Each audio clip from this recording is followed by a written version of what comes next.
Good evening. This is Dawn Baker. Thank you so much for joining us. I want to say hello to everyone who's already saying hi to our digital update here at 10 o'clock. We want to remind you that this is being broadcast on Facebook, Twitter, Roku, Amazon Fire, YouTube, the news app, as well as our WTOC.com website. We begin tonight with an update to some breaking news we've been following throughout the evening.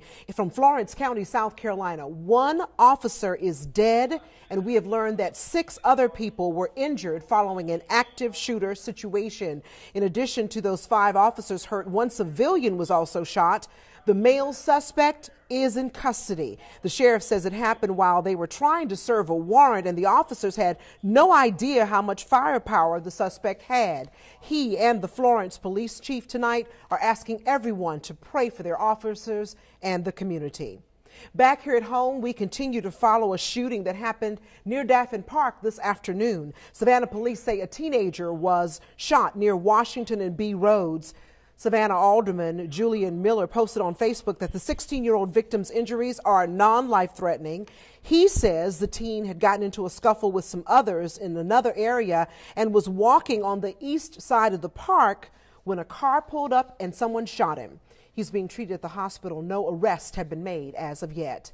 Well, the Effingham County Sheriff's Office has arrested 2 suspects in connection to yesterday's homicide on Holly Lane. The victim has been identified as, is believed to be, that is, 64-year-old Dennis Wills. Investigators are still waiting for an fingerprint identification in order to confirm his identity. Yesterday morning, deputies were called to the home for a welfare check after family friends tried to check on Wills and found him dead inside the home. Investigators believe the body was there for several days. 25-year-old Aaron Knight and 31-year-old Autumn White, you see there, have been arrested and are facing malice and felony murder charges, and several other charges are pending. They are both remain tonight in the Effingham County Jail. Well, it's a project in the making in Bloomingdale, and the city is trying to raise a whole lot of money to make it all possible. From now until November 1st, the city is selling raffle tickets at $50 each, $50 each for these raffle tickets, and the lucky winner will be getting a pick from a brand new Honda Accord or a Nissan Altima. The money raised will go toward a new gym and multi-purpose building at Taylor Park. So far, around $250,000 has been raised to go toward the estimated $1.4 million project. It's going to offer a lot more for children. In Bloomingdale right now, we have so many great sports and opportunities, but when we do this, this is going to offer hopefully indoor soccer, volleyball, basketball, community functions, indoor skating, so much for all ages, and we're excited to have this happening in Bloomingdale. It's a gym, but it's not just a gym. You can buy those raffle tickets at the Bloomingdale City Hall, as well as at the Pooler Fall Festival on the 27th. They'll have a booth there where you can buy those raffle tickets. Remember, they're $50 each, and the reward for that is a brand new car. Now, the Braves are back in the playoffs, and Savannah playoff tradition is back too. One that's a lot of fun. Fans will once again be climbing the stairs outside of Coach's Corner to a perch 15 feet above the parking lot to show their support for the team. Tim Guidera shows us how this year's Coach's TP Challenge is supporting some local charities. The seasonal decorations have returned to Victory Drive, just in time for another Braves postseason. It was just something to get people fired up to rally behind the Braves and have a good time. Coach's Corner had only been open a few months in 1991 when the Braves made it to the playoffs for the first time in 9 years. And the sports bar's owners pledged to prove their loyalty to the team by sleeping in a teepee in the parking lot as long as the Braves were playing.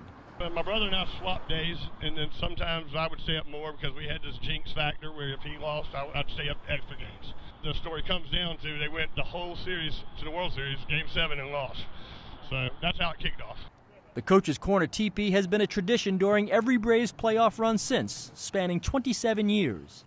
But this year, it's even more with charity being added to the mix. Fans will pay for short or extended stays in the teepee, which will double as a VIP viewing area, and the proceeds will go to the charity of their choice. You have to raise $500 to be able to get out. So I'm going up first. My charity is the Leukemia and Lymphoma Association. And the next person going up, Brian McCarthy, is doing it for Susan G. Komen. We're going to have a 65-inch TV right there. We just haven't put it up yet. We got the couches over here and here.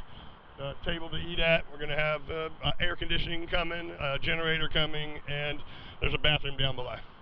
Outside viewing and raising money for charity will even challenge the popularity of watching the Braves inside at Coach's. It makes it the best it can be. If the Braves do their job, we've got enough people to stay through the World Series.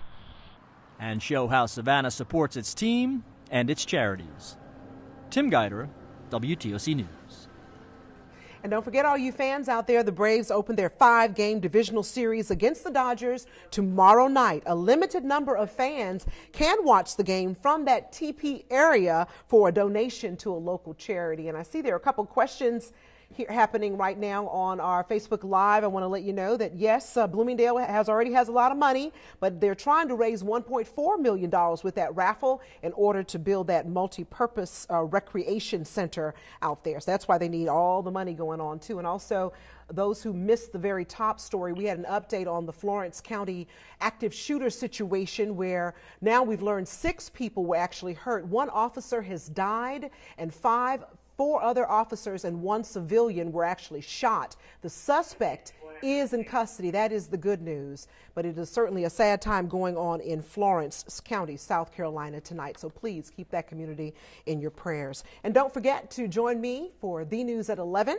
We'll have the very latest on the Savannah-Chatham County Public School System and why they need to take out a huge loan to cover their payroll. That story plus your First Alert forecast coming up tonight at 11. Thank you so much for joining us. Good night, everyone.